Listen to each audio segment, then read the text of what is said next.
Myra Crowden, previously Johnson, felt nervous as she got into her car and pressed the button to open the garage door. It was 6 p.m. and getting dark. She was dressed nicely for a dinner, but she didn't want the neighbors to see that. It wasn't dinner with her husband, Ronnie, who was away in Philadelphia for a math conference. Instead, Myra was meeting an old friend, Cochran Devlin, who she often called Cock. Coincidentally, he was in town while Ronnie was away. A few days before, Myra had agreed to go out for dinner with him. At the time, Cochran didn't know about Ronnie's trip, but he still only invited Myra. All three of them were 30 years old and had gone to college together at Mid-South Tech, graduating 8 years earlier. Myra had said yes to Ronnie's marriage proposal during their senior year, but at that same time, she had turned down Cochran's offer. Everyone found it quite surprising. Myra was a lively brunette, tall and strong with dark brown eyes. She made a strong impression when she arrived at college. She was smart and had a busy social life. Her good grades didn't suffer, even though she had a secret relationship with her young history professor, Jerry Wilson. They had a brief affair, although Jerry was married with 2 young daughters. They thought they were being careful, but about 10 weeks in, Jerry's wife, Alice, accidentally walked in on them at a bad moment. Alice pulled Myra away and confronted Jerry. The argument was intense. While Jerry tried to explain, Myra quickly gathered her clothes and ran out, slipping on her dress as she left. She stopped a block away to put on her pink sneakers. Myra worried she would face serious trouble for this. But the next day, Alice came to her dorm. They took a walk across the tree-lined campus. Alice, not as tall but very fit, told Myra that she needed to stay quiet about Jerry so he could keep his job. Myra could complete her history course without signing up for more classes with him. Myra agreed. I understand. I will miss him. Alice looked at her sharply. Miss him? Myra paused and said, He was good to me. Alice frowned, saying, Oh no, he's mine. You can't have him. Myra thought and replied, Maybe I still have a hold on him. And you too, in a way. You bitch! Take it easy, Alice. I'm taller and stronger. Alice stepped back, uncertain about who's stronger. Myra smiled. I have Saturday mornings free. I'll come by. You can have the kids busy for a bit, just 2 hours. It's not much to ask. Myra stepped closer to Alice, standing over her. Alice didn't move back and looked up at Myra's face. Myra noticed something in Alice's gaze. She knew what it was. Well, Alice, you can stay and watch if you'd like, Myra said, her voice trailing off. Alice was shocked by the whole situation, but felt a strange excitement building. She whispered, I'll ask my mom to take the kids for the weekend. She looked down as she said this, then glanced back up at Myra, her head slightly tilted and her eyes bright. Myra patted her head gently and said, 9 o'clock then. She walked away, thinking about how Alice would explain this to Jerry. No matter, she had bigger things on her mind for the weekend. Jerry wasn't her first, but there was something about him that made her want more. That's why she had pushed things with Alice. It seemed to Myra that her plan had worked. She went back to her dorm and thought about how she could make the most of her new situation. She started laying out her strategy. In the midst of all that planning, she paused to gather her thoughts and relax. Saturday morning, Myra arrived at the Wilsons' house at exactly 9 a.m., wearing a simple one-piece dress and sandals. Alice opened the door, but Jerry was standing a few steps behind her, looking a bit uneasy. Alice, however, seemed calm. The three walked into the living room. Jerry had called this room the parlor, where he had been with Myra once before. Myra quickly took control of the situation as soon as they entered the room. She pointed to the couch and said, Sit. The couple followed her instructions. Myra stood over them, taking her time to observe them. Both Alice and Jerry were dressed casually in t-shirts and shorts, barefoot. The silence in the room created a tense atmosphere as Myra's eyes wandered from one to the other. Then, noticing Jerry's nervous energy, she spoke to him with a slight smile. You're looking good, Jerry. Why don't you stand up? Jerry hesitated for a moment. He had been anxious about this meeting, knowing that it could change everything between them. But there was something thrilling about the unknown. Jerry, 34, was a fairly ordinary-looking man. He had brown eyes, curly hair, and a striking face that had earned him plenty of attention over the years. His marriage to Alice hadn't stopped that completely, but it had slowed things down. He loved his wife and their family, but sometimes he found it hard to resist the temptation of young women like Myra. Since Alice had caught them together, Terry began to question whether he had pursued Myra or if it was the other way around. Despite her age, Myra seemed to him to be very confident and mature. Terry felt tense as he sat on the couch.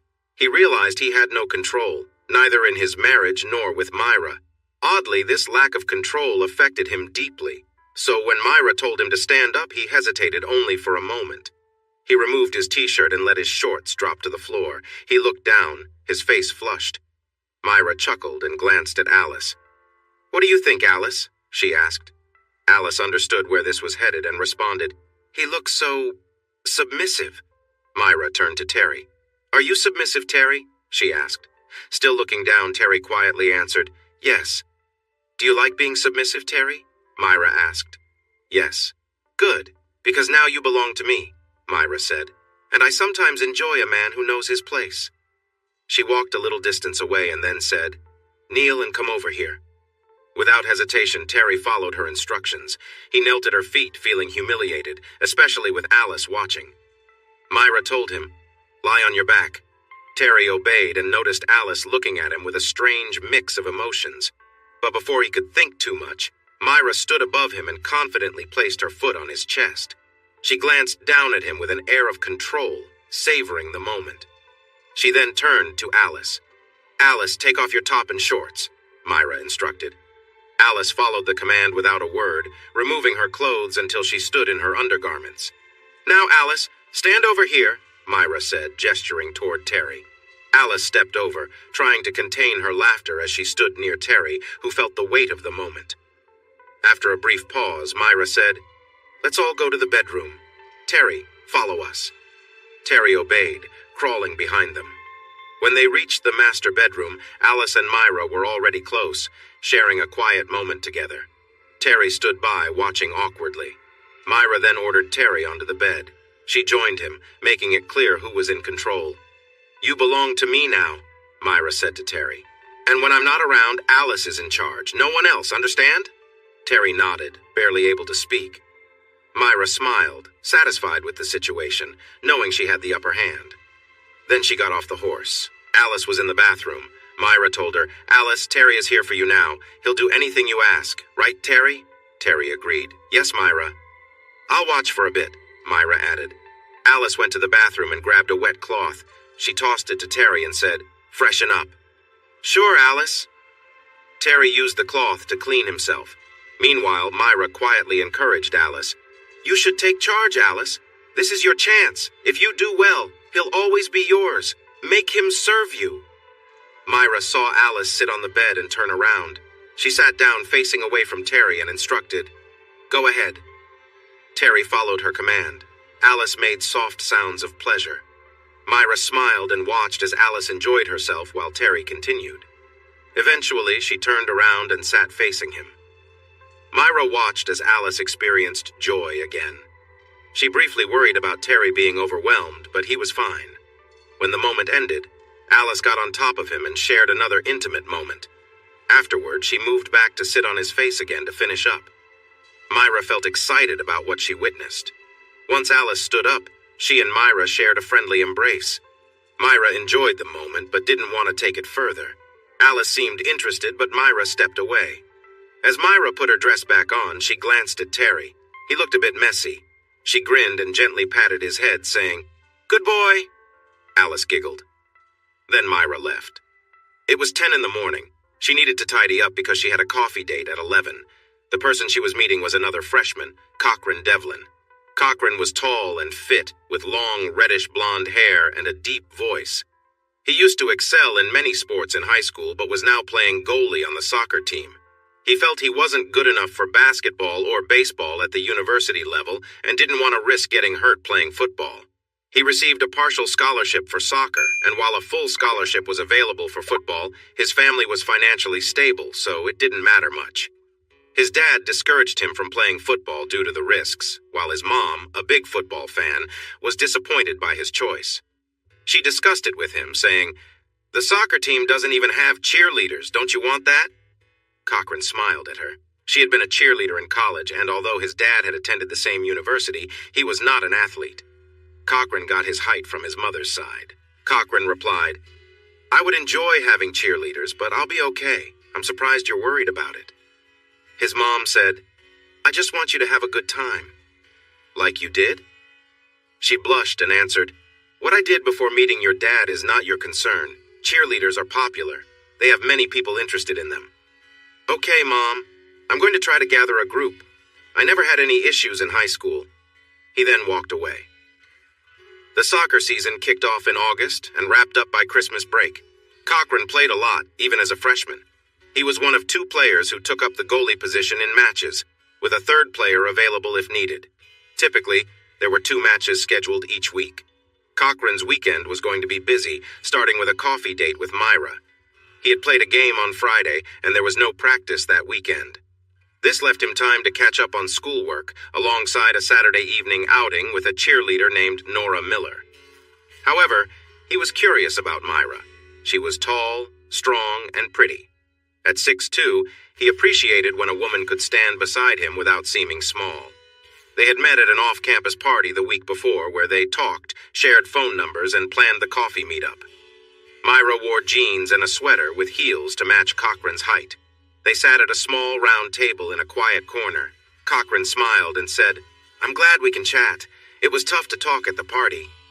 Myra smiled back, saying, "Me too. Do you play soccer?" "I'm the goalie.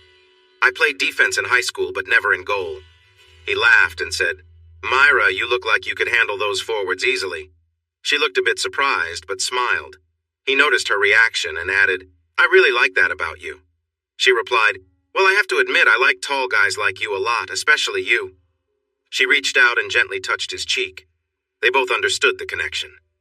Cochran decided to cancel his date with Nora Miller.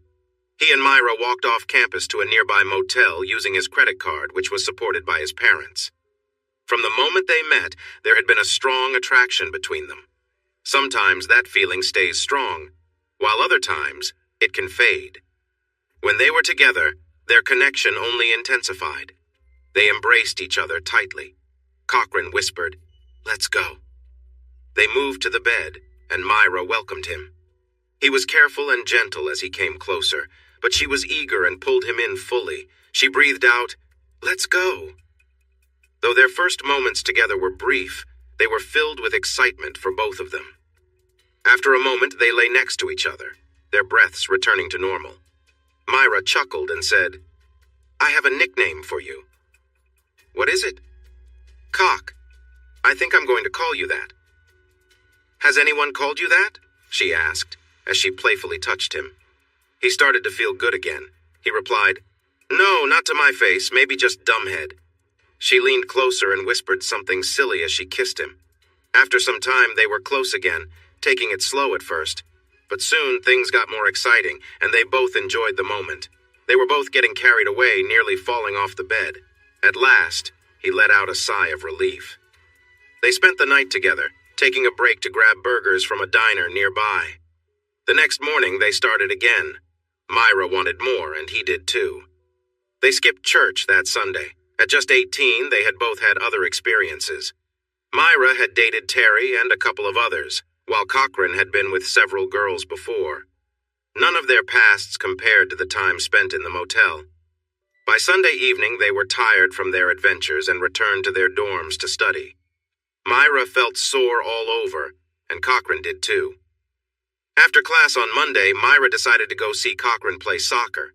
She cheered loudly for his team as they played against the Tigers. Cochran did great, making 6 saves, and they won 2-0. After the game, he waved at her but had to attend a team meeting later. The pause in their meetings gave Myra time to think about everything that had happened. They planned to meet again on Wednesday after his practice, when he borrowed a room from a teammate who was recovering from an injury. Myra quickly realized she wasn't in love with Cochran, and he likely wasn't with her either. She liked how he looked and felt, but she barely knew him. She decided she didn't want to be exclusive with him. She still had her connections with Terry and Alice and felt excited about the options she had. She planned to see them that Saturday morning as arranged. Wednesday came and they had the room for the night. They enjoyed it, just like before. On Thursday, they met for coffee and lunch. While at the table, she asked him if he thought they were exclusive. He hesitated before saying, "Maybe we're too young for that." She smiled back. "I agree, but I still want to keep seeing you. How about you?" "Absolutely. You're great so far. And you're fun to watch in goal. You look good in your big gloves." He laughed. "Not so much for my match tomorrow." They planned to meet again the following Sunday. This became a routine for them. Every Sunday afternoon, they would meet in a rented room for some fun. Myra also kept in touch with Terry and Alice. Alice had control over Terry, and Myra was in charge of both of them. It was a tough change for Terry, but he didn't say anything. Both women knew he enjoyed being led. Sometimes, while in class, Myra would catch herself looking at him. He would try to hide behind his desk. One day, after class, he asked her to stop in his office. She made him feel small and humiliated. As she left, she told him, "I'll stop when I decide. Don't talk back, and clean up after yourself." Having control over Terry and Alice made Myra feel powerful, almost as much as her meetings with Cochran did. After their encounter, she went to her room feeling pleased with herself. During the Christmas break, she reconnected with a guy she had seen last summer, but when classes began again, she divided her weekends between time with him and managing her responsibilities at school. She knew she had to keep up with her studies. One of her classes was statistics, required for her psychology major. After a few weeks, she realized she was getting behind. There were 12 students in her class and a teaching assistant named Ronald Crowden. He was a bit cute, slimmer than her, with sandy blonde hair. However, he seemed a little nerdy. She approached him for extra help. He nervously agreed. He had also been thinking about Myra since the first day of class. Now that she needed support, he felt excited about it. "Of course," he said, stumbling over his words. She noticed he seemed quite shy and possibly a little nervous. "How old are you, Ronald?" she asked. "I'm 18, he answered. "Oh, how did you end up as a teaching assistant in this class?"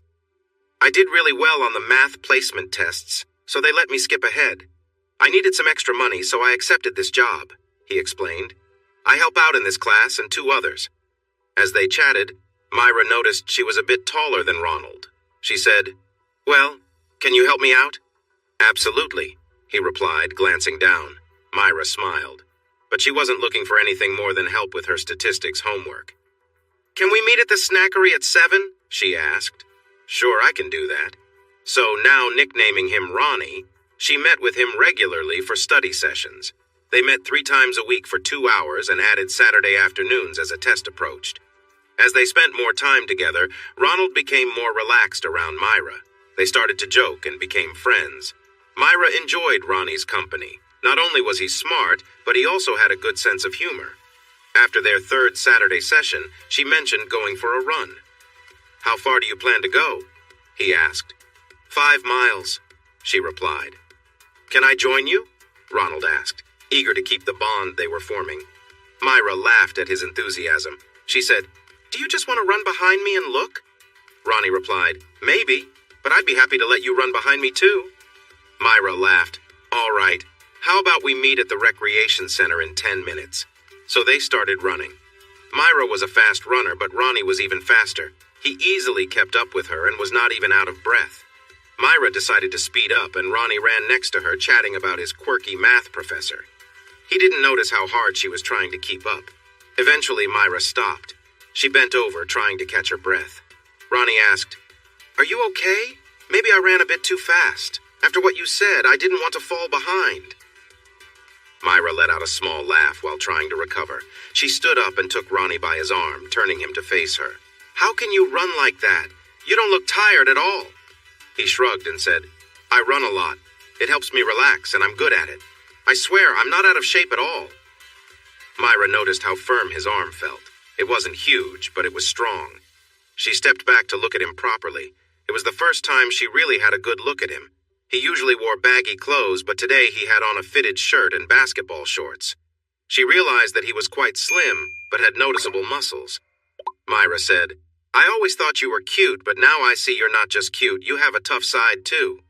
He chuckled and replied, "I always try to be strong around you." He glanced down, seeming a bit shy. Feeling a spark of interest, Myra asked, "Are you flirting with me, Ronnie?" He looked up at her and nodded. Yes. She checked around to see if anyone was nearby. The closest people were far away. She stepped closer and put her arms around him. She felt his strength and gave him a soft kiss. Then, stepping back, she said with a smile, "I'll think about it." After that, she turned and jogged away, with Ronnie following her back. As she ran, Myra looked back at Ronnie. She understood what he was doing and felt good about it. She started to enjoy herself more, picking up her pace a bit.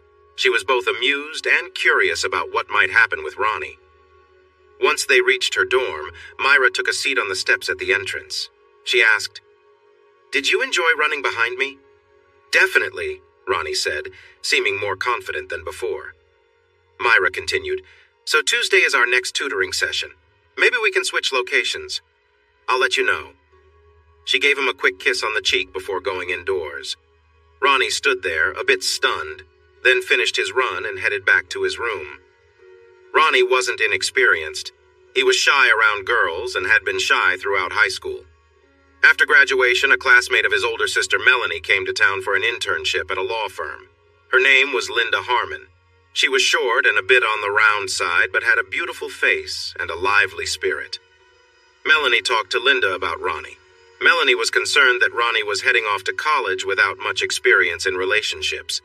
So she asked her friend Linda if she was interested in spending some time with him during the summer. Linda, who wasn't from the area, agreed but mentioned she wasn't fond of casual encounters. The next day, Melanie introduced Ronnie to Linda. Both women were in their early 20s and had known each other for a while. Linda had a room above a local restaurant, and she invited Ronnie to join her there.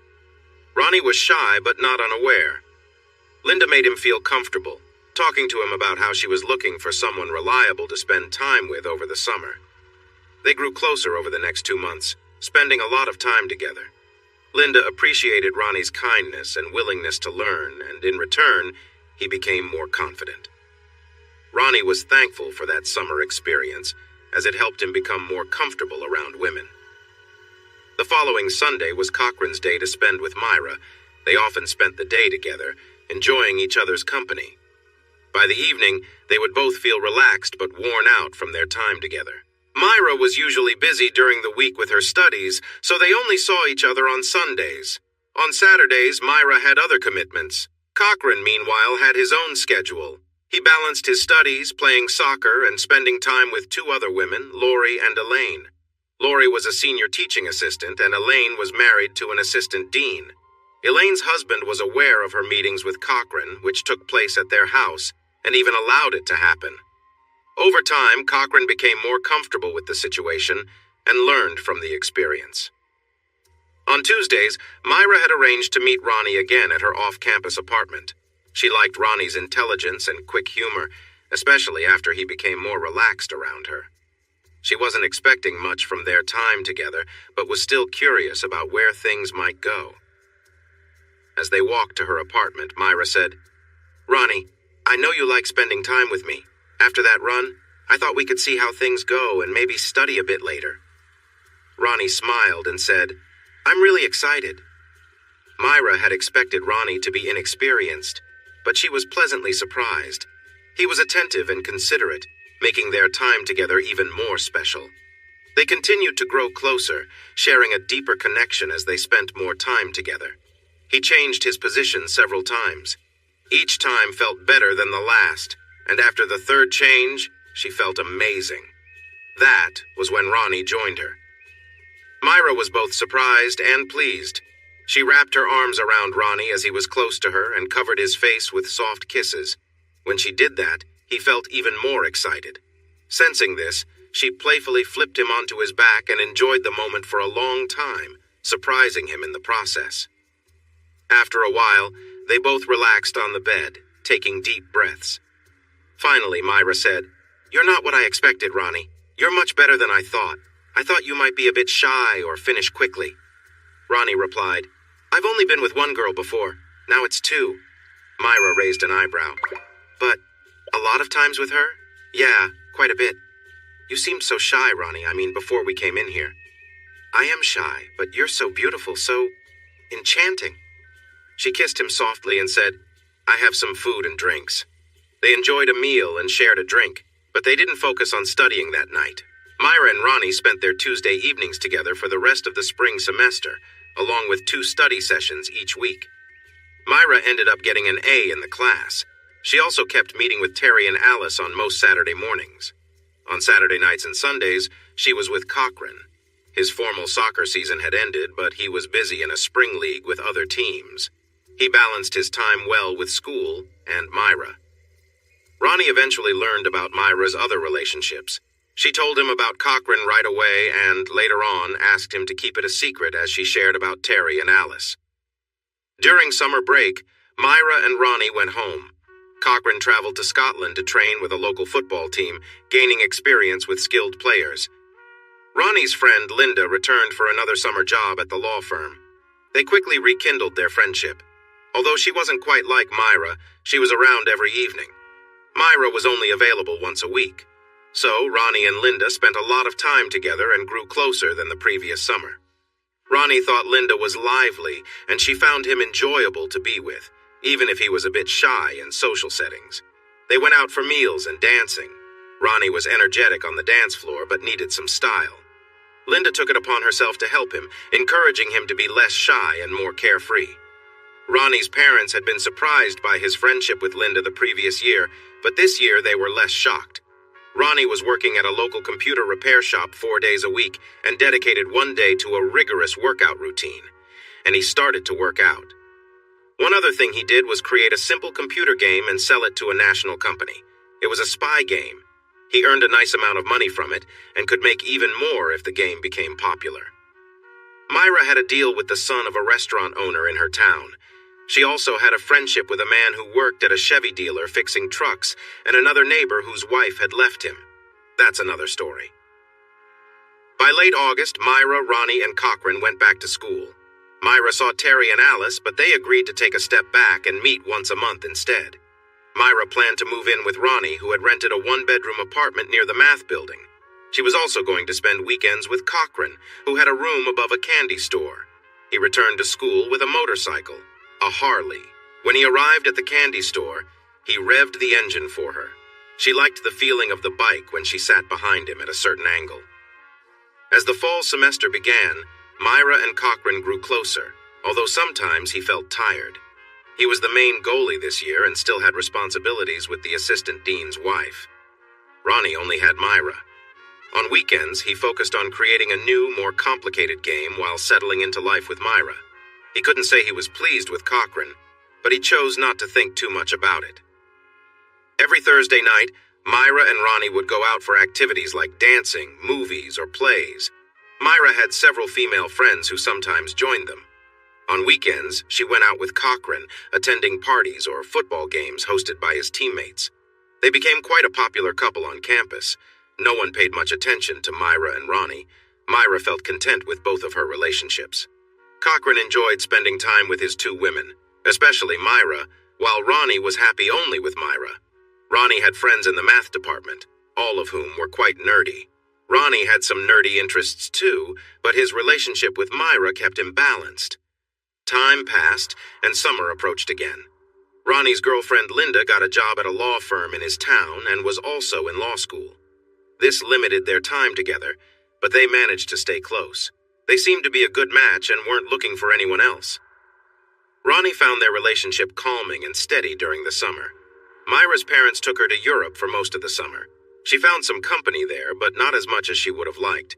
Cochran spent the summer training in Scotland. He had a chance to stay and play for a team there, but he chose to come back for another year. Myra was a big reason for his decision. She had visited him in Scotland while her parents were in London. Cochran had asked a friend to give them space for a couple of days.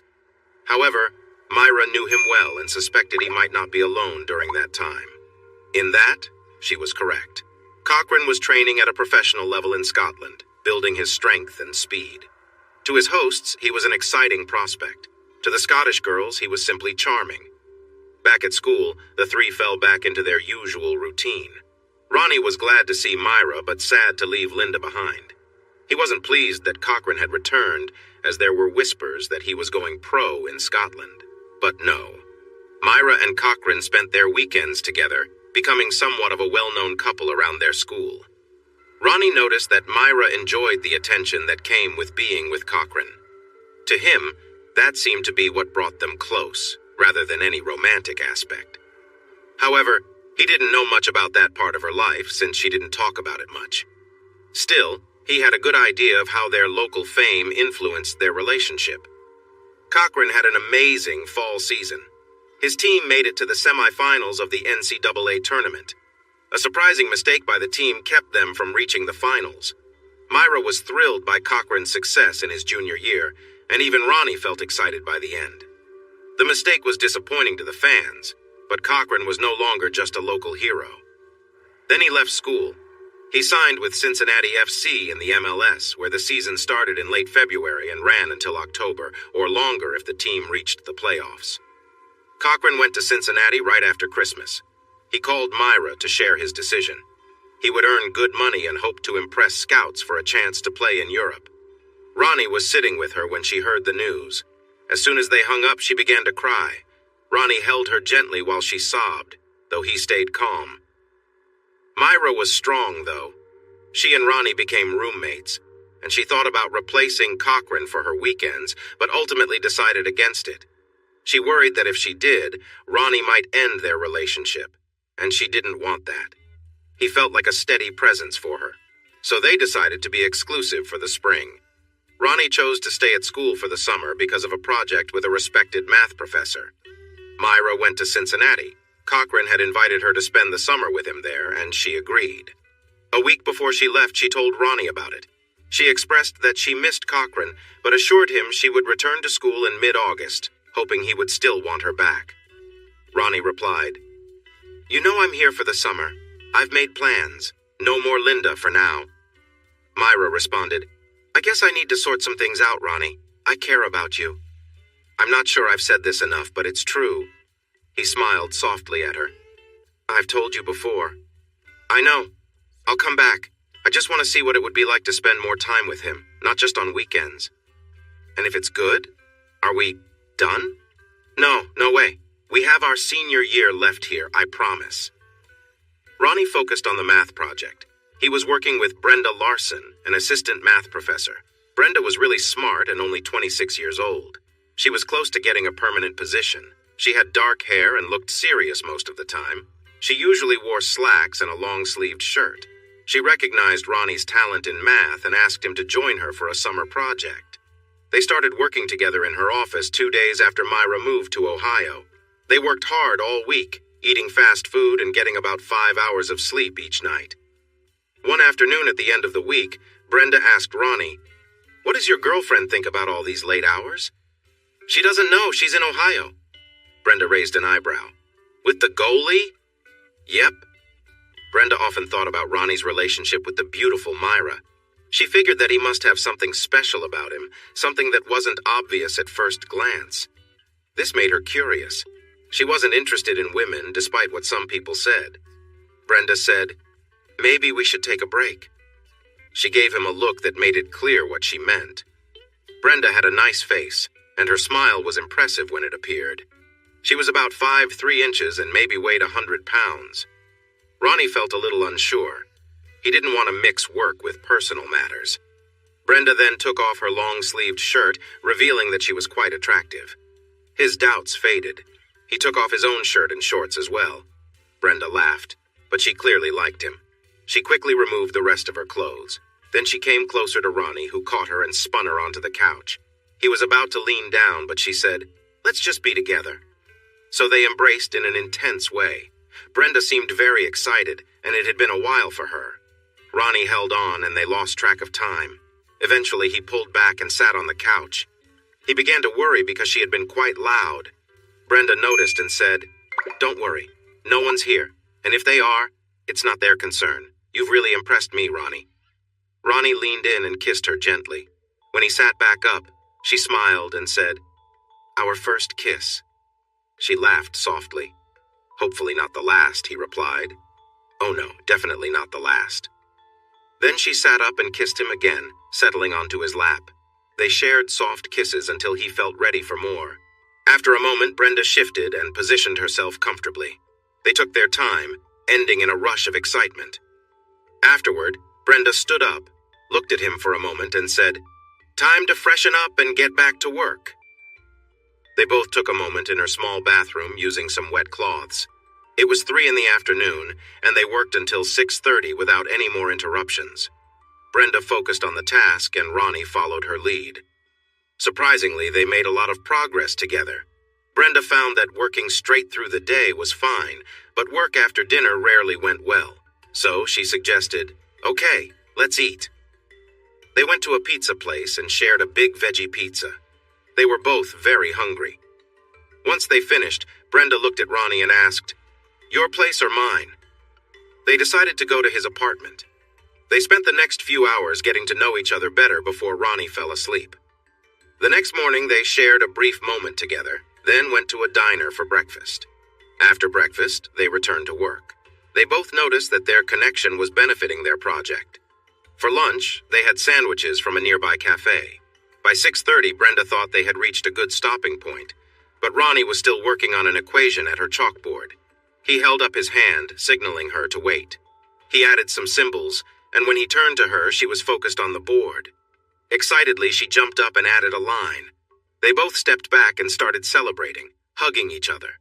The project wasn't finished, but they had made a significant breakthrough. They did a bit more work, but it was mostly just tidying up. As they left the building, Brenda said, "You know we're both going to be quite successful soon." Ronnie realized this in a new way after she said it. He hugged her again, and they went out for dinner together. Once they returned to her apartment, they enjoyed each other's company. Afterward, Ronnie whispered, "I've never felt as connected to anyone as I do with you now." She started to tear up. "Ronnie, I'm married. My husband is overseas with the Navy. I never expected this would happen, but I won't leave him." Ronnie was surprised. "So, are we doing something wrong?" "No. I have the freedom to explore while he's away for a long time, and he has that freedom too. His name is Joshua." "When will he return?" "Late August." "Oh, are we going to continue seeing each other?"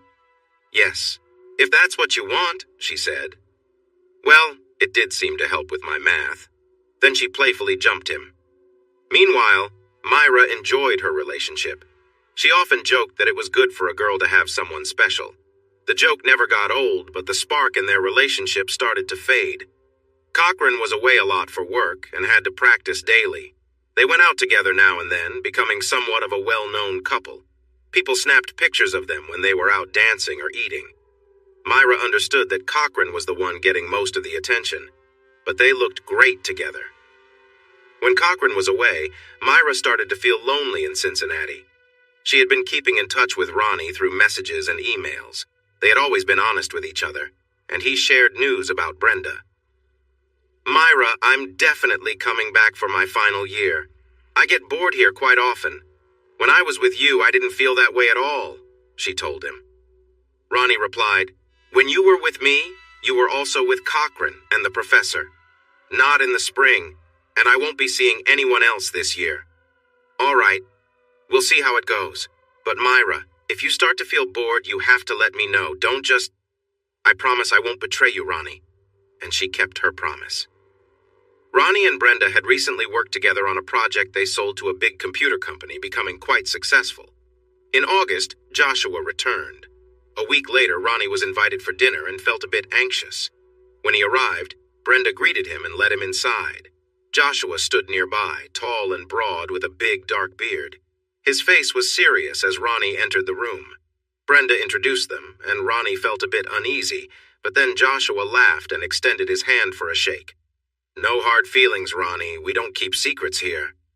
They shook hands, and Ronnie felt a bit overwhelmed. Despite the initial nerves, they had a wonderful evening, thanks to some fine wine and a tasty veggie lasagna. Ronnie knew that Brenda didn't cook, so it was all Joshua's work, and it was delicious.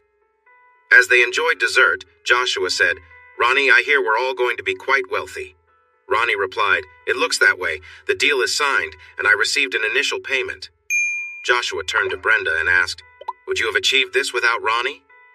Brenda answered, "No, I don't think so. At least not this quickly." Joshua then asked, "What about without the other activities?" Ronnie felt a bit anxious. Brenda said, "Those activities were really helpful. They helped us relax, you know." Joshua said, "Brenda told me about that moment of discovery. I must admit I was never jealous before now, but to be truthful, I feel a bit envious of that." "That's different." Ronnie was starting to feel uneasy. He said, "Joshua, it's a bit of a different situation. The intimacy was nice and it might have helped a bit, but the big realization had nothing to do with that. Even if it hadn't happened, the moment would have arrived just the same." Joshua was quiet for a moment. Then he nodded and replied, "I understand. Thank you." Ronnie wondered if Joshua and Brenda had talked about this before he arrived. If they had, why was it coming up now? If they hadn't, why not? He decided to let it rest for the time being. The evening went well after that. Myra was set to return in 3 days. It was also announced that Brenda was taking some time off to go to England with Joshua. He had been assigned there to help link the two navies. Brenda would be working at Oxford during that time. Ronnie wished them good luck. He went home to wait for Myra, but he felt quite down. If things had been different, he might have wanted to stay with Brenda for good. Myra arrived in a rented van 2 days later. She came in at 8 p.m., locked the van, and went straight into the apartment. She ignored the dinner Ronnie had prepared and took him right to bed, spending a lot of time there. She was eager to reconnect. Ronnie had little say in the matter. Myra was simply making her presence known in his life again. It was 2 a.m. when there was a break. Ronnie felt completely worn out. Myra noticed and decided to let him rest. She could have continued all night, but she thought a pause until morning would be kind. This made her smile, but Ronnie didn't see it. Over the next week, they talked about their summers with other people. Sometimes the discussions were tense, sometimes full of love, but they were important. Myra concluded, "Ronnie, I love you, not Cochran or anyone else." And Ronnie replied, "I love you too. I care about Brenda and Linda as well, but you're my top priority." Myra smiled and took him to bed again. For Myra, being close with Ronnie was different than with Cochran. Each had their good points. Cochran was intense and often focused on himself, which sometimes excited Myra, but could also be overwhelming. Ronnie was always caring and sensitive to what made her happy. Since her needs changed, Ronnie's approach adjusted each time, and she always felt fulfilled with him. One thing, though, was that he wasn't as big as Cochran. Myra was taller and nearly as strong. Most of the time, she liked that about Ronnie, but sometimes she missed the other. Ronnie wasn't as assertive as Cochran either. Myra could never have pulled Cochran to bed as she did with Ronnie when she returned for the summer. He would have taken charge and then fallen asleep. Myra and Ronnie remained committed to each other throughout their senior year. Ronnie kept in touch with Brenda through email. He also checked in with Linda, who was planning to marry a lawyer from her workplace.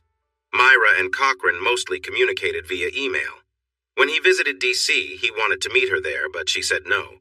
She wanted to see him, but she remembered her promise to Ronnie about their senior year. Actually, Ronnie was in graduate school, but hadn't graduated yet. Every weekend, Ronnie took Myra out somewhere. Dancing was her favorite activity, but they also went to the theater, movies, and even camping. Myra loved to dance, and Ronnie had gotten pretty good at it.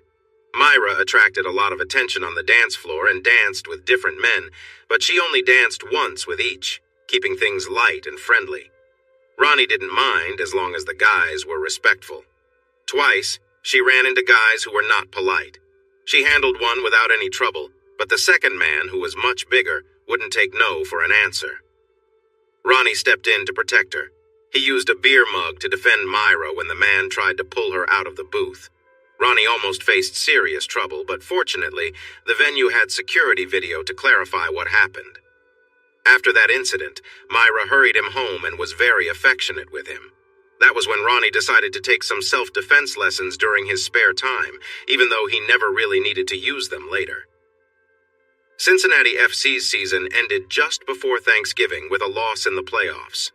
Cochran had a remarkable first season as a professional player, achieving the best goal prevention statistic in the league. He developed a great sense of the game, which helped him make amazing saves that looked simple to some but were quite skilled. Experienced observers noticed his talent, even if the average fan did not. In early December, Cochrane accepted an offer from a Scottish team he had been linked to for the past 2 years. This team was in the middle of their season. They started with 2 skilled goalkeepers, but one was injured, and the other seemed a bit too seasoned. So Cochrane moved to Edinburgh.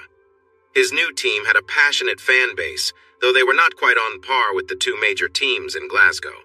Still, he gained quite a bit of fame when he took over as the main goalkeeper and performed well. As in his earlier times in Scotland, he caught the attention of many fans.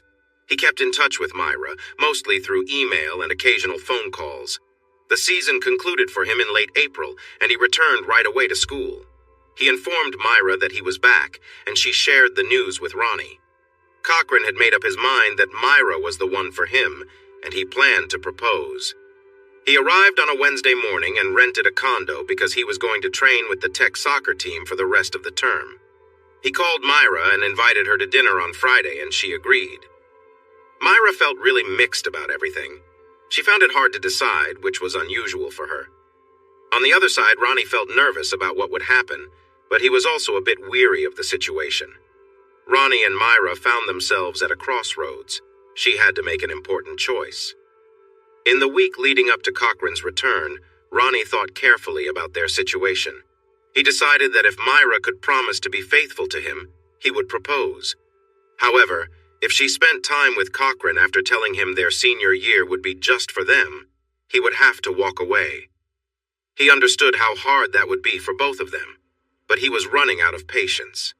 He wanted to marry her and start a family, but only if they could be exclusive. To him, that was what marriage meant, even if it seemed a bit old-fashioned. On Thursday evening, Ronnie made his feelings clear to Myra. She hesitated. The weather was chilly for an April night, even though it was nice outside. On Friday, Ronnie went to his teaching classes and held office hours. He had finished his master's degree and was offered a job in the mathematics department, which he planned to accept, no matter what Myra decided. Myra thought about her choice. By the afternoon, she was almost sure about what she wanted, at about 95% certainty. She dressed casually for her dinner with Cochrane at a laid-back restaurant near his new condo. Taking a cab, she met Cochrane, who arrived in a classic red Thunderbird convertible with a white top. His place was just 3 blocks away. The restaurant didn't have a valet, but he had someone to handle the parking. He brought Myra a single rose as he greeted her outside. Dressed in neat gray chinos and a black silk shirt, he tried to kiss her, but she turned away and said, "No, but you look great." Still, Myra couldn't ignore how much effort Cochrane put into the evening. She sensed he wanted her to come to his condo and stay the night or even the weekend. This thought made her slightly uneasy. They sat in a booth by the front window, ordered drinks, white wine for her, craft beer for him, and talked about Cochrane's past seasons playing in Cincinnati and Scotland. He was thrilled about his achievements, and his excitement was clear. Myra enjoyed listening to him. Then, he asked about her senior year. She kept him updated through emails and occasional phone calls. She shrugged and replied, "You know I'm graduating soon. College life has been good. Ronnie got a position with the math department and is going for his doctorate soon." Cochrane frowned slightly, but the waitress arrived to take their food orders. They both chose salmon, hers sautéed, his crusted. They got another round of drinks. As they ate and shared memories, Cochrane reached across the table to hold her hand. A tingle ran through Myra as they touched. She looked at his serious face as his large hand covered hers. He said, "I want you to marry me, Myra. I love you, I always have since our first year of school. We can live in Edinburgh." Myra shook her head slowly. She was taken aback by the proposal and felt tears starting to fall. Cochrane misunderstood her tears. He reached into his pocket for a ring he had prepared, but Myra stopped him and said, "No, Cochrane. No. Ronnie is in my life. I love you, but I love him too. We just fit together." Cochrane understood that she had feelings for Ronnie. He realized that she cared for him a little too, so he kept the ring in his pocket. He said, "I understand, Myra, but please don't rush your decision. I know I've surprised you. I'll be around for 2 months.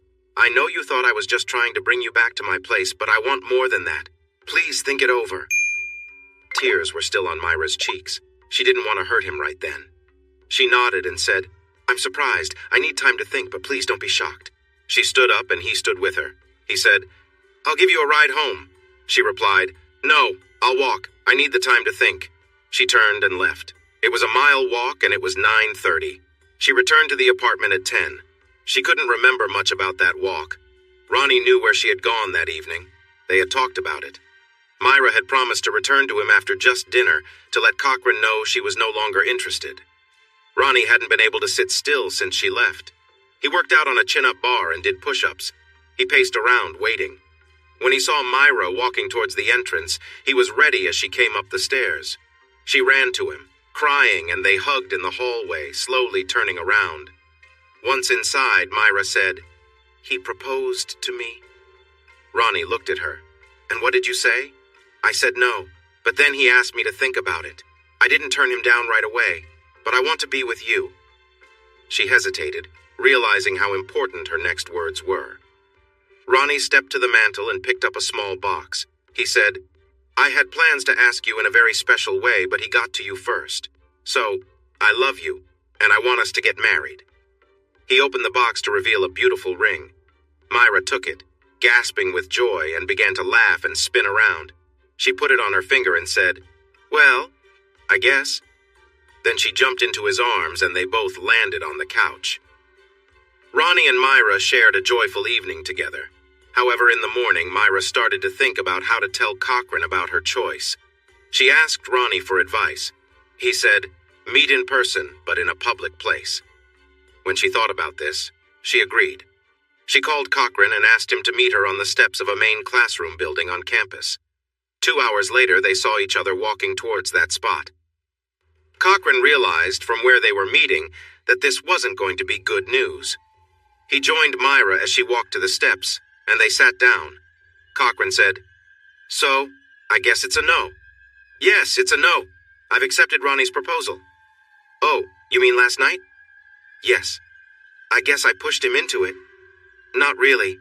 He already had the ring." She showed him her hand. Myra had tears in her eyes. Cochran said, "I love you, Myra. I wish you the best." He hugged her briefly before walking away. She watched him until he turned a corner and was out of sight. She whispered to herself, "I love you too, Cochran." Her tears stopped as she walked back home. When she stepped inside, Ronnie was waiting for her. The excitement of her upcoming marriage almost made her forget the sadness from her talk with Cochran. Almost. The wedding was a small event at a golf club owned by Myra's father, James. A few friends from campus were invited. Alice, Terry, the math department, Brenda, Joshua, and, after some discussion, Cochran too. He felt he should attend since he was still practicing with the soccer team. There were no big celebrations. Cochran brought a lovely Scottish woman, Mary Dawson, who was visiting him. They were not serious but had a casual relationship at that time. After the wedding, they did get closer when Cochran returned to Edinburgh. By the end of the year, they were living together. After their honeymoon in Las Vegas, Myra and Ronnie settled in at Tech. Ronnie worked on his doctorate and taught classes. Myra, who had studied psychology, decided to pursue a master's in economics. They settled into their new roles. After the spring semester, they bought a house near campus, surrounded by 20 acres of woods. Myra started writing romance novels. She had completed a project on the trends in those books for her bachelor's degree, and Ronnie found her thesis very interesting. He wondered why some books succeeded while others did not. One evening, after a nice evening together, he said to Myra, "You could write those books. If you did, they'd be even better than the ones you study." Myra looked at him for a long moment before answering, "I have thought about it, Ronnie. Don't overthink. Just go for it." She smiled at him. "I already have. Well, I have a 30-page outline." She giggled, not letting Ronnie see it just yet. She felt that the story reflected a lot of her own life, and it might feel too personal. Thinking about it the next day, Ronnie understood. He decided to let it go and didn't ask again, though he was curious. Myra was writing a book to examine her love triangle. The characters had made up names, but anyone who knew them could recognize who was who.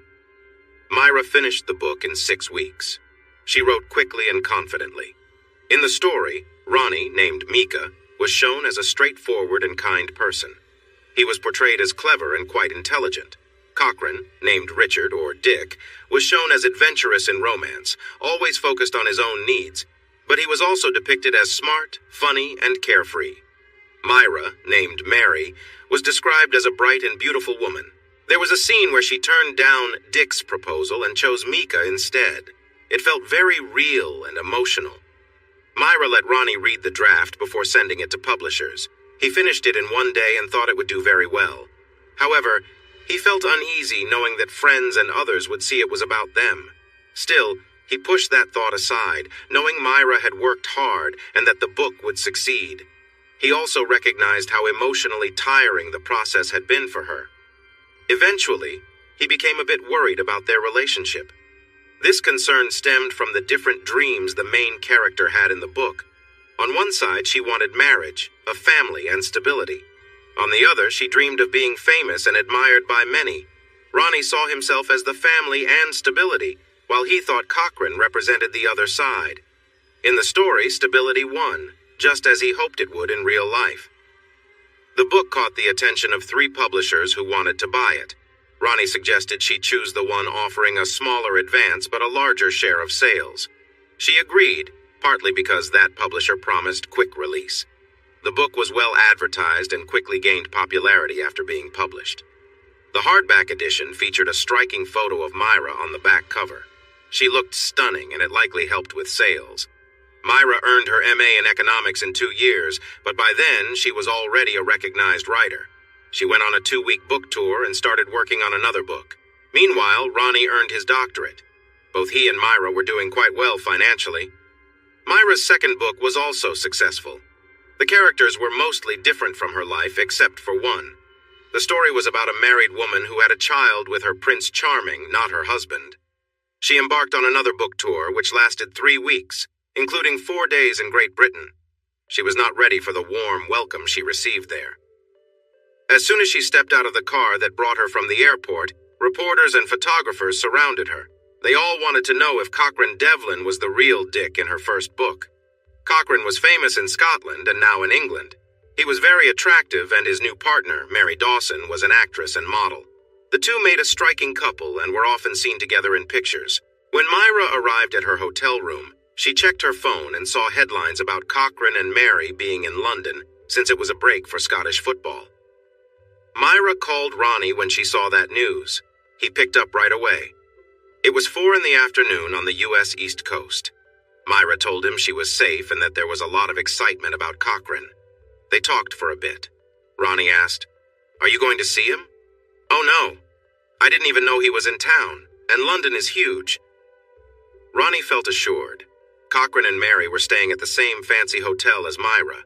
Myra had brought along a colleague from her publisher named Blaise Dunning for the trip. Blaise knew what kind of attention Myra would get in London. She was the one who had chosen the hotel, which was a smart move. Myra could expect good book sales, especially since the charming character in her new story resembled Cochran. Myra and Blaise were heading to a Waterstone store at Piccadilly for a book signing. As they left the hotel, they saw Cochran and Mary arriving in a limo, and a group of photographers were waiting outside.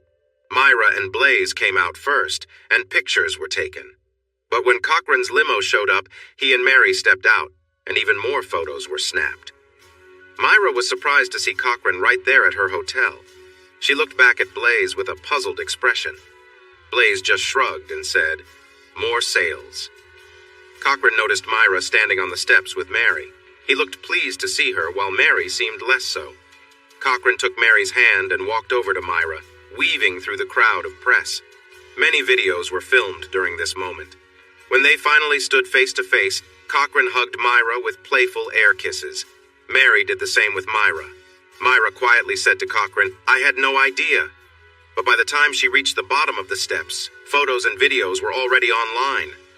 Once inside their limo, Myra remembered to call Ronnie, but then realized there was a 5-hour time difference.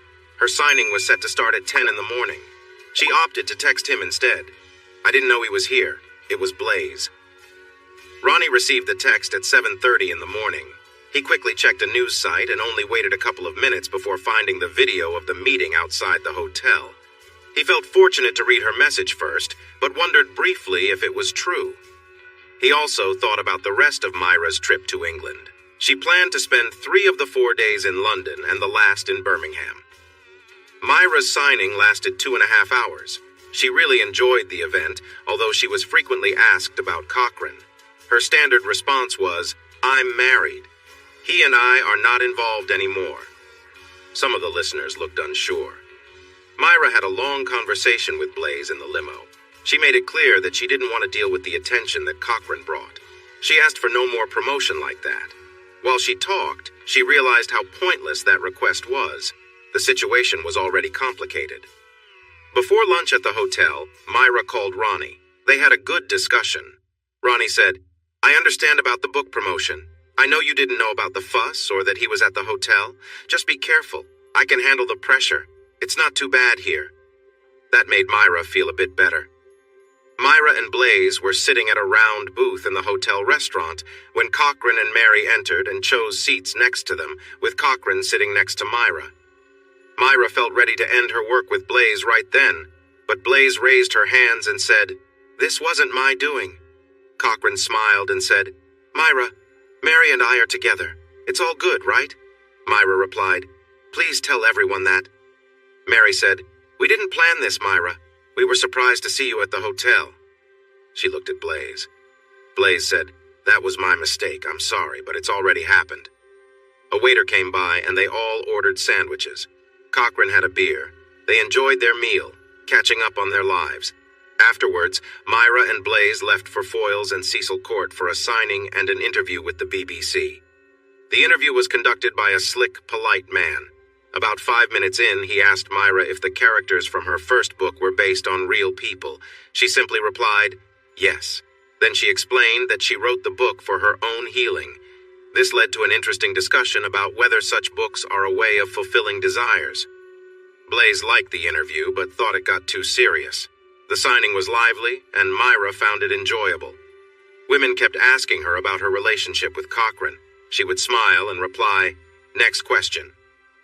The following days were similar. Before she left for Birmingham, Myra had dinner with Mary and Cochran without Blaze. While they enjoyed their appetizers, Mary asked, "Myra, do you still have feelings for my man here?" Myra was surprised by the question and asked, "Why do you ask?" "Because we wouldn't mind a visit tonight. Maybe we could invite Blaze." Cochran added, "You'd have many choices." Myra leaned back, blinking a few times. Then she said, "I'm married. I wouldn't betray my vows." Mary said, "All right, send Blaze then. Why isn't she here?" "She had things to take care of in Birmingham. You really want to see her?" Mary nodded eagerly. "Oh, yes, I would. So would Cochran. Blaze might not be as charming as you, but she's attractive, and I bet she'd be—" Cochran cut in. "She seems a bit distant. We'd like to see if we can move past that." Myra laughed as the waiter came to clear the plates. Once he left, she said, "I'll let her know about your interest, but I'll make sure she agrees not to write anything about it." She chuckled. Cochran grinned. "I should have done the same with you, my dear." They both laughed. Myra replied, "I knew you before you were rich and famous. Back then, neither of us had lawyers like we do now." Cochran smiled and said, "Maybe you should see if wealth and fame have changed me." Myra shook her head. "No, but thanks for the offer." Cochran smiled again. "Someday," he sang softly, "we'll be together." Myra said nothing. After leaving the restaurant, Myra stopped by Blaze's room. Blaze, a blonde woman in her mid-30s, was finishing a phone call with a plate of room-service lasagna in front of her. When the call ended, she looked up at Myra. "Cochran and Mary wanted me to tell you that they're inviting you to their room for some fun. No pressure on the dress code," Myra said with a small grin. Blaze stared at her for a moment before asking, "Is this something you've already turned down?" Yes, but you might enjoy yourself. I'm not sure how you'd feel about Mary, though." Blaze stood up, put on some sneakers, and walked with Myra out of the room. Myra simply said, "Room 1012, have fun." Blaze pressed the elevator button, and Myra returned to her own room. She called Ronnie to share the story, and Ronnie found it amusing. He had always found Blaze attractive, although he never mentioned it to Myra. But Myra knew. The next morning, on their ride to Birmingham, Myra asked Blaze about her night, and Blaze gave her a detailed account, which we'll skip here. Myra couldn't help but think about her memories with Cochran. She also realized how much she missed Ronnie after being away for 2 weeks. She was relieved that Mary and Cochran were heading back to Edinburgh. Myra enjoyed her time in Birmingham. The bookstore across from the Bull Ring was a favorite spot, and she and Blaze spent some time shopping. However, Myra preferred the local street vendors downhill. They woke up early the next day and headed to Heathrow for a noon flight. Myra was happy to be back home with Ronnie. He managed to survive her absence, just barely. Soon after, Myra and Ronnie decided it was time to start a family. Within 2 months, Myra was pregnant, and twins ran in her family, so they had 2 children, Robert, named after her uncle, and Beth. 5 years later, Cochran called Myra, and they agreed to meet for dinner. Now, here she was, dressed up and driving out of town to meet him. The twins were at her parents' house for the weekend, and Ronnie was 3 hours away, not expected back until Sunday afternoon. And Myra, she wasn't quite sure how far things would go with Cochran. Recently, Myra had been feeling restless. Ronnie was still entertaining, but many guys were showing interest in her, and some of them were quite charming. Her 3rd book tour had gone well, but there were a couple of moments when she almost agreed to go to a hotel room with a flirty guy. In short, she was feeling a bit tempted. So when Cochran called her, she decided to meet him for dinner. They chose a quiet hotel, the Harold Hotel and Spa, where she figured she wouldn't run into anyone she knew. She had visited it once before with Cochran, and while the food was decent, they also had a DJ for dancing after dinner. Myra was not completely fooling herself about what might happen after dinner. She knew they would go dancing and then possibly end up in his room. The thought made her a bit excited, yet she still had reservations. She thought to herself that she would let the night unfold and see if her attraction or her family mattered more. Ronnie had started to notice that something was off with Myra. He had heard about her close calls during the book tour from a friend named Blaze. When he asked Myra about it, she shrugged it off as just a little slip because of drinks. No big deal, but Ronnie saw it differently. He decided to install a hidden program on her phone just to keep an eye on things. It was called Grapevine. When he traveled to Philadelphia, he asked Myra what her plans were for the week. By then, she already knew Cochran would be in town, so Ronnie was aware too. Besides the phone information, Blaze had also shared that Cochran would be at Tech because she had made plans to meet his wife, Mary, in New York while he was away. Ronnie cared deeply for his family, including his children, who brightened his days, and he had always loved Myra since they first met. However, he wasn't willing to allow her to stray, especially without him knowing. As Ronnie headed to Philadelphia, he was already aware that Myra planned to meet Cochran, including the time and place. He had a Skype meeting with someone who managed the hotel, a man named Barry Mankin. Luckily, he knew Barry, which made arrangements easier. They discussed the details, including the DJ for the evening. As Myra drove toward the hotel, she felt less troubled about the evening. The drive calmed her nerves. She arrived just before 7 and handed her keys to the valet. After a quick stop in the restroom to freshen up, she walked to the restaurant where Cochran was waiting for her in a booth. When they greeted each other, they embraced and took a seat. Cochran had become even more successful than before. Now, he played for a big team in London, and his personal life with Mary often made the news. They openly acknowledged having an unconventional marriage. As Myra greeted Cochran, she noticed he seemed even more appealing. His face had matured, and he appeared more fit. He had a neat beard and longer hair tied in a braid at the back. Myra remembered their past fondly, but she hadn't seen him recently. As soon as they started talking, she felt drawn to him.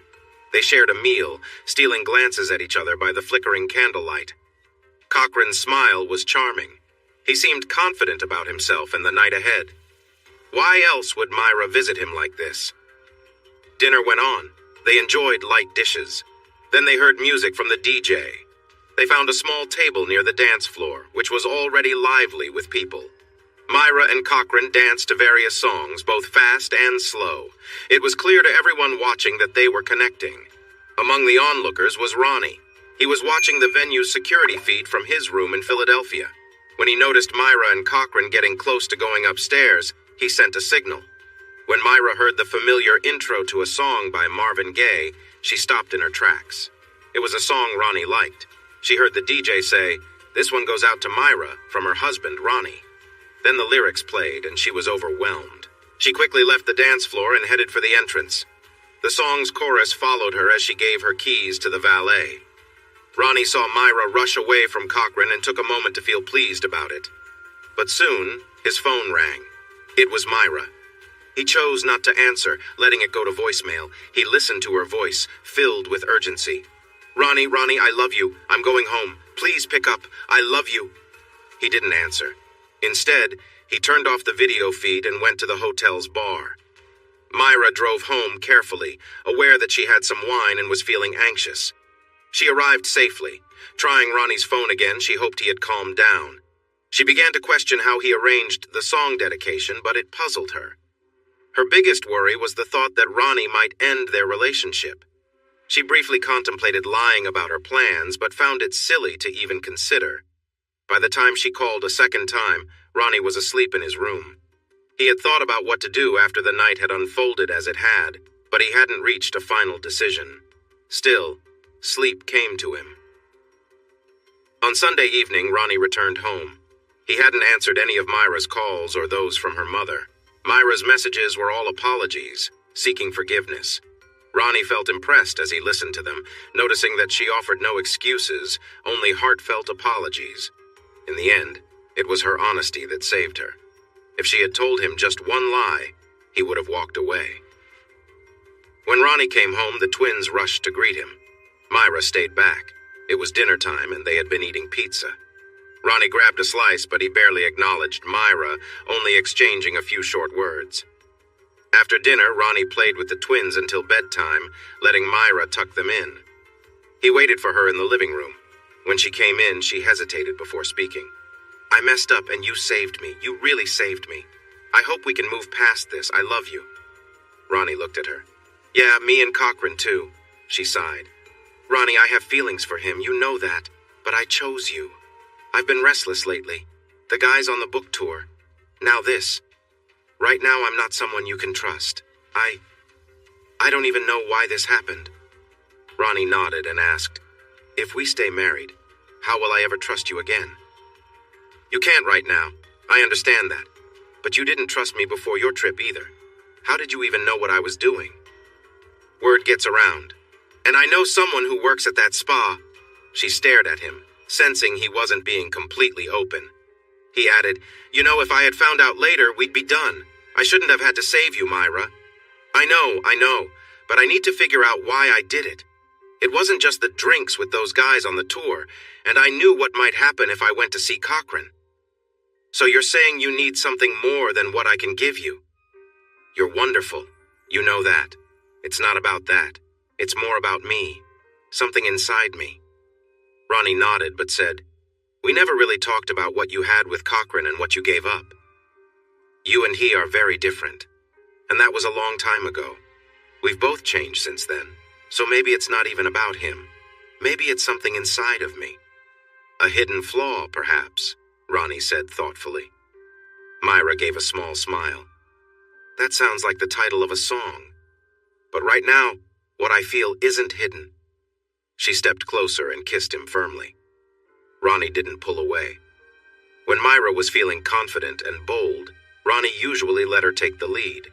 They were pretty evenly matched in strength, though Ronnie was the better runner. But Myra could hold her own.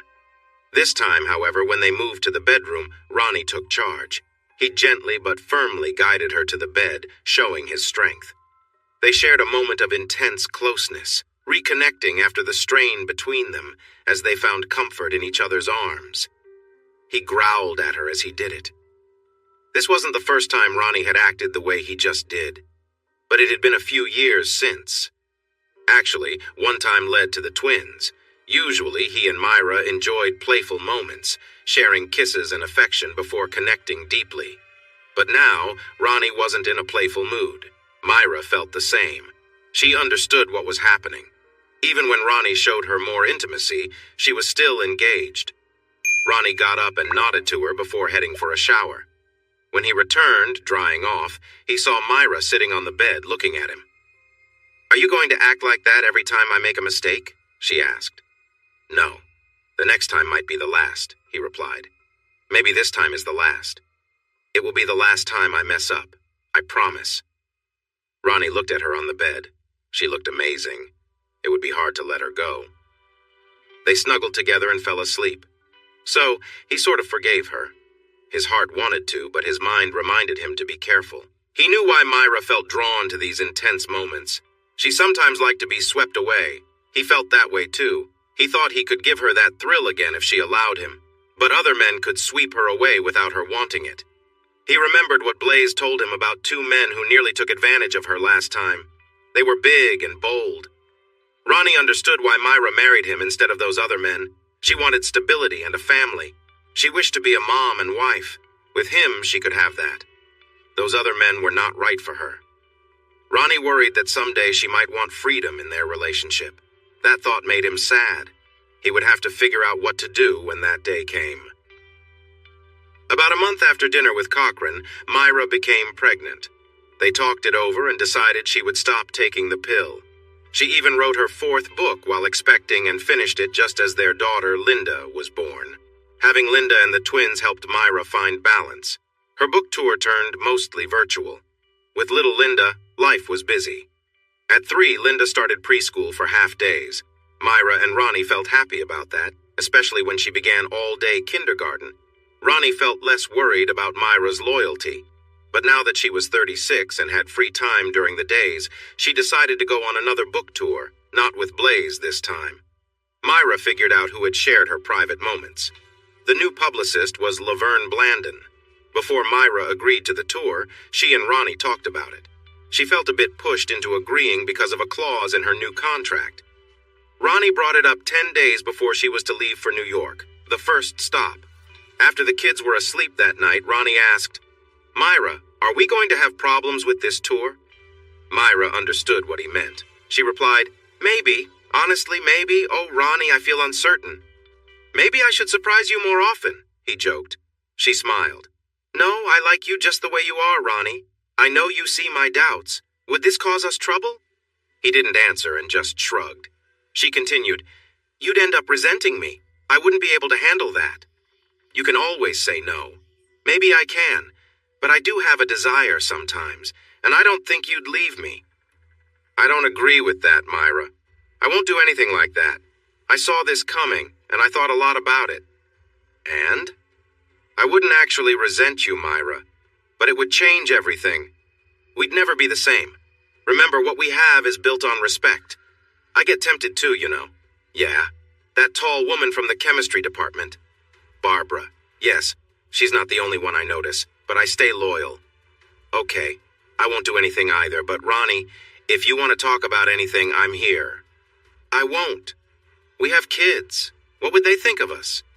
"That we're allowed to be human." "Nah, I'm gonna set your phone so you know when I call." "What does that mean?" "Grapevine." He smiled. Myra managed the tour without much trouble. Twice she felt tempted. Once during dinner with a movie agent, and once when she met an actor interested in buying the movie rights to her first book. Blake Donovan looked impressive but was all about business, so she didn't pursue anything with him. She realized that if he had made a move, she might have been in trouble. When Myra came home, she told Ronnie all about the trip and the temptations she faced. Her mention of Blake Donovan made him uneasy, but she reminded him that no harm had been done. That night he took her to bed, and they shared a gentle and light-hearted moment together. When Blake Donovan bought the movie rights and invited her to help with the script, she politely said no. She never asked Ronnie for a break. She never gave in. Who would have thought? Another surprise. Thanks for watching this video. Don't forget to subscribe to Infidelity Plus to stay updated with more captivating tales of infidelity and payback. Turn on notifications so you're the first to see our latest content.